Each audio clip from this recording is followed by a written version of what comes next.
আলেম ওলামারা আমাদেরকে ঠকাইছে, আমাদেরকে হক থেকে বঞ্চিত করে এদেশে যারা হক প্রতিষ্ঠা করতে চায় সেই হক তো এদেশে কোনোদিনই প্রতিষ্ঠা হবে না। আলেম ওলামারা আমাদেরকে ঠকাইছে। ওই আল্লামা মামুনুল হক বলেন, ওই মিজানুর রহমান আজহারি বলেন, এরা আমাদেরকে ঠকাইছে। কিভাবে জানেন?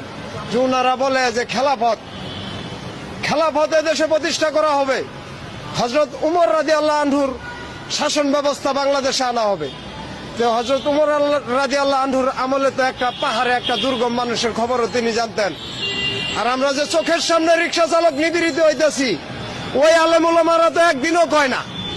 আমাদেরকে হক থেকে বঞ্চিত করে এদেশে যারা হক প্রতিষ্ঠা করতে চায় সেই হক তো এদেশে কোনোদিনই প্রতিষ্ঠা হবে না।